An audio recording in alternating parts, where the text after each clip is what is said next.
एक convicted rapist जिसकी crime की कहानी पूरा देश जानता है, वो बेल पर बाहर आता है और उसका वेलकम होता है मालों से, मोतियों से, ढोल से, बैंड बाजा और एक रथ यात्रा से। पूज्य आसाराम जी बापू की एक झलक के लिए देखिए आस्ताडू कैसे उमड़ पड़े हैं और कैसे बेताब है। क्वेश्चन ये नहीं है कि आसाराम बापू ने क्या किया, क्वेश्चन ये है कि लोगों को सबूत दिखाई क्यों नहीं देते। आखिर क्यों इतने सारे लोग एक कन्विक्टेड क्रिमिनल जिसको कोर्ट ने बोल दिया कि दिस इज द रेपिस्ट, भाई उसको अभी भी भगवान मानकर घूम रहे हैं।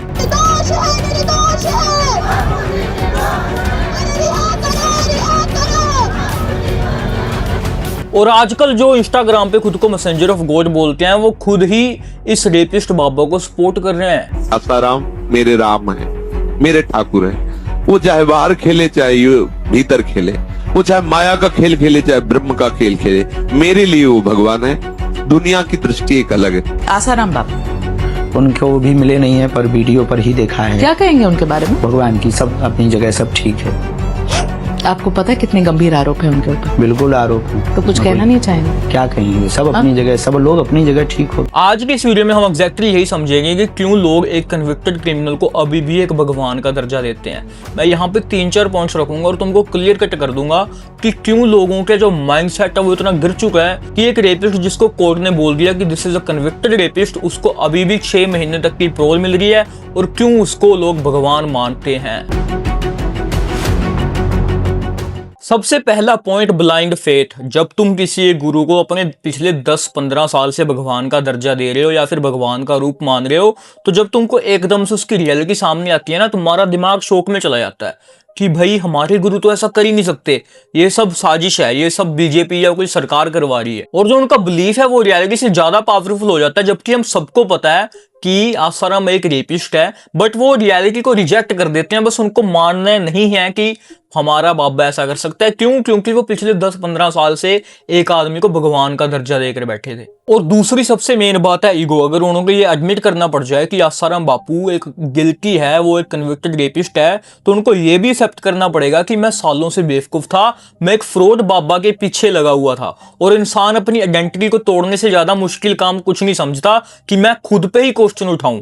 इसलिए लोग आसाराम को इनसल्ट प्रूव करने की पूरी कोशिश करते हैं, क्योंकि अगर उनका गुरु ही क्रिमिनल हो गया तो वो भी फिर अपने आप को क्रिमिनल के सपोर्टर समझेंगे। इसलिए ये बात को वो मानने को तैयार नहीं है कि आसाराम भी क्रिमिनल हो सकता है। और तीसरा सबसे मेन पॉइंट है व्हाट्सएप यूनिवर्सिटी। आसाराम के सपोर्टर्स को एविडेंस नहीं मिलता, उल्टे फिलते फॉरवर्ड्स आते हैं व्हाट्सएप पे, गली एक नया मैसेज आ जाता है, आसाराम को फंसाया गया है, मीडिया एंटी हिंदू है, ये सब विदेशी साजिश है। भाई कई लोग तो सीआईए तक को इस बात पे दोष दे देते हैं कि सीआईए ने ये करवाया है, सुप्रीम कोर्ट को पैसा देकर जजमेंट आया, सब कुछ मतलब मानने को तैयार ही नहीं है कि एक आसाराम भी कन्विक्टेड क्रिमिनल हो सकता है। इन सब का वो व्हाट्सएप पे उनको फॉरवर्ड आ जाते हैं। इन सब क्लेम का कोई प्रूफ तो होता नहीं है, बट व्हाट्सएप फॉरवर्ड है सिर्फ। लेकिन लोग प्रूफ से ज्यादा फॉरवर्डेड एज रिसीव्ड पर बिलीव करते हैं, क्योंकि व्हाट्सएप यूनिवर्सिटी से मिलता है उनको डिग्री इन डिनायल। वो नहीं चाहते ये मानना कि Asaram Bapu can be a convicted criminal. और चौथा आखिर में सबसे मेन फंडा है रिलीजियस को as a emotional shield use करना। आजकल क्या है कि इंटरनेट का जमाना है और रिलीजन में बहुत पावर है। कोई भी आदमी येलो कपड़े से सैफरन कपड़े पहन के इंस्टाग्राम पे 2-3 रील डाल के कोई ज्ञान देने लग जाता है, तो हम उसको समझते हैं भाई ये तो बहुत ऊपर है हमारे, इसको तो सब नॉलेज है।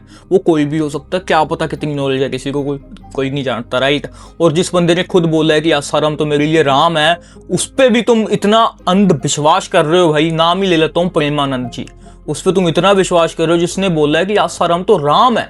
और फिर एक स्पिरिचुअल ओरा बन जाता है जिसे लोग तोड़ नहीं पाते। उनका लिए आसाराम का जेल जाना भी तपस्या या परीक्षा बन जाती है। मैं बताता हूँ क्या, ये हमारा सरसे वाला बाबा है जो राम रहीम, इन्हों के जो भक्त है ये पता क्या मानते हैं कि दुनिया पे बहुत सी मुश्किलें आने वाली थी, दुनिया खत्म होने वाली थी। तो हमारे गुरुजी ने क्या करा, सारी मुश्किलों को खुद को लेकर खुद जेल चले गए ताकि पूरी दुनिया बच सके। देख रहे हो क्या फंडा चल रहा है दिमाग में। लोग बोलने लगते हैं गुरुजी निर्दोष हैं, भगवान उनका टेस्ट ले रहे हैं। क्या बात है भाई, क्या बात है।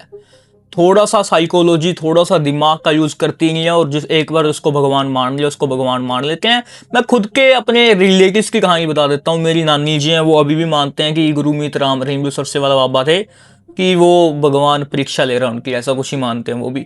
तो भाई मैं जब उनको ही नहीं चेंज कर पा रहा, तो हम या तुम किसी को चेंज नहीं कर सकते। एक बार जिनने तुमको भगवान का दर्जा दे दिया, फिर जो प्रेमानंद हो या फिर वो भागेश्वर बाबा हो, पहली बात तो भगवान एक ही है, किसी भी बापे को भगवान का दर्जा मत दो भाई, कोई भी भगवान से ऊपर नहीं है।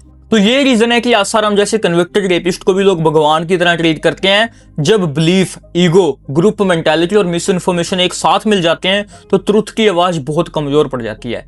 अगर आपको लगता है कि इंडिया में जस्टिस सिस्टम फ्लॉ है तो आप अलोन नहीं हो, लेकिन सबसे बड़ा प्रॉब्लम है ब्लाइंड फॉलोइंग, किसी को अंधा विश्वास करना। और जब किसी आदमी के ऊपर 1000-2000 बंदा विश्वास करने लग जाता है ना, तो हम अपने आप को गलत कह नहीं सकते, मतलब उस बंदे को गलत बोल ही नहीं सकते, क्योंकि 1000-2000 लाखों लोग उसके पीछे लगे हैं। तो अगर हम उसको कुछ बोलते भी हैं तो वो आके खुद का हम ही बोलते हैं, भाई तेरे को तो अकल नहीं है। अगर वीडियो थोड़ा सा भी इन्फॉर्मेटिव लगा हो, आई जस्ट वांट कि तुम इस वीडियो को लाइक कर दो। सब्सक्राइब अगर करने के लायक होऊंगा मैं तो सब्सक्राइब कर देना, बट दैट्स ऑन योर इच्छा, भाई करना तो कर देना अगर कुछ अच्छा लगा होगा तो, क्योंकि यहाँ पे व्हाट्सएप यूनिवर्सिटी का सिलेबस नहीं, एक्चुअल फैक्ट्स मिलते हैं।